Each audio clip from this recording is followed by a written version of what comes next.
बंधुओं, बहुत बहुत स्वागत है आपका। आज कुछ आपके कुछ मेरे इस पल को कुछ दिनों के अंतराल के बाद मदन कश्यप जी की लिखी कविता सुनो इतना कुछ की के साथ जुड़ते हैं। आइए पढ़ते हैं साथ में इस कविता को। कविता 4 और 3 7 लाइनों की कविता है, लेकिन बहुत कुछ है इस कविता में सीखने को, जानने को और समझने को। अगर हम जान सके तो, सीख पाए तो, समझ सके तो, है ना। आइए पढ़ते हैं साथ में इस कविता को, ठीक है। एक बात कहूँ, कभी कभी ऐसा होता होगा आपके साथ कि किसी की कही बातों को आप समझ नहीं पाते, या कोई क्या बोल रहा है समझ नहीं आता है।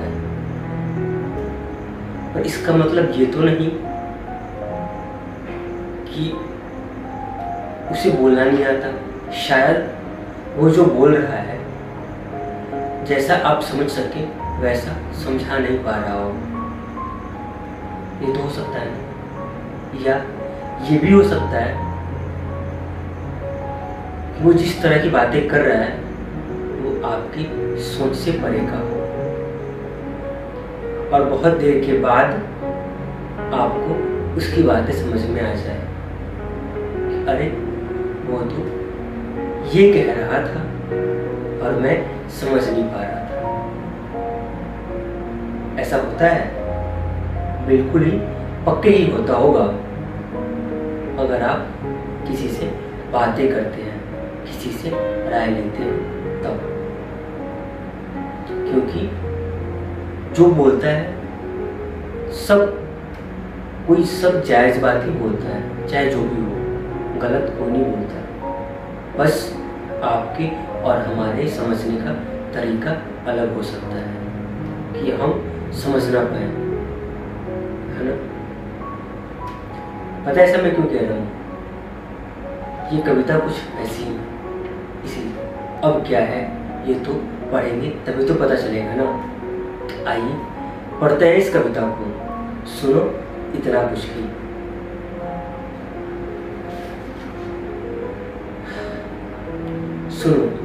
सुनो इतना कुछ की, कुछ भी न सुन सको। कभी कभी कहीं कानाफूसी अगर हो रही है, मतलब चुगली किसी की, तो अधिकतर प्रयास ये करना चाहिए कि आप उसमें शामिल ना हो, है ना। ये नहीं कि किसी की चुगली सुनी नहीं कि आप उसमें भी जा करके हाँ में हाँ मिला करके 2 को 4 कर दें। सुनो इतना कुछ की, कुछ भी न सुन सको।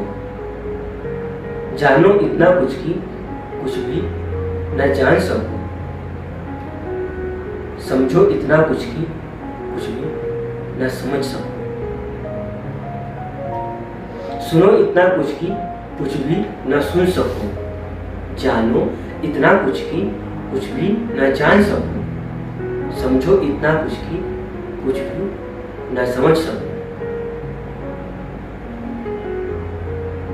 आवाजों में डूब रही हैं आवाजें, आवाजों में डूब रही हैं आवाजें, आवाजों को डुबोने वाली आवाजें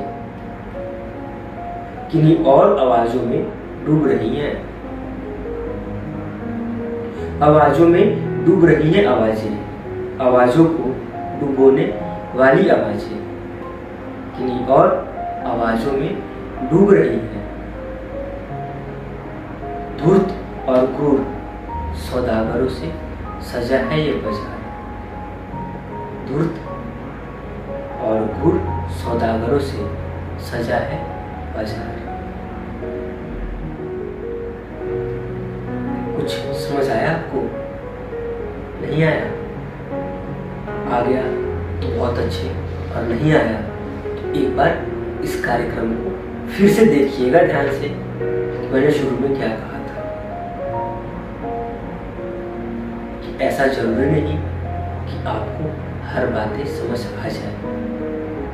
शायद अगला जो बोल रहा है, अगले ने जो लिखा है, वो आपकी या मेरी सोच से परे, और एक बात कहूँ आपको सच में, तो पहली बार तो इस कविता को मैं भी समझ नहीं पाया था। मैं बस पढ़ करके पन्ने को पलट दिया था। थोड़ी देर बाद मैंने फिर उस पन्ने को देखा और मैंने कहा आज इसी कविता को सुनाते हैं, है ना। तो आपको कैसी लगी कविता जरूर बताइए कमेंट में। इंतजार है आपके कमेंट का, और ये कार्यक्रम देखने के लिए, पसंद करने के लिए आप सभी का बहुत बहुत धन्यवाद। एक बात और कहूँ, अगर मौसम या वातावरण जहाँ आप रहते हैं वहाँ आपके अनुकूल हो जाए तो आप आवश्यकता से अधिक बोलने लगते हैं, जैसे कि आज मैं बोल रहा हूँ, है ना। फिलहाल अब दीजिए मुझे इजाज़त, चलता हूँ। कल फिर मिलेंगे किसी और कविता या कहानी के साथ। तब तक के लिए आपका बहुत बहुत धन्यवाद, और कार्यक्रम देखने के लिए, पसंद करने के लिए आप सभी का बहुत बहुत धन्यवाद।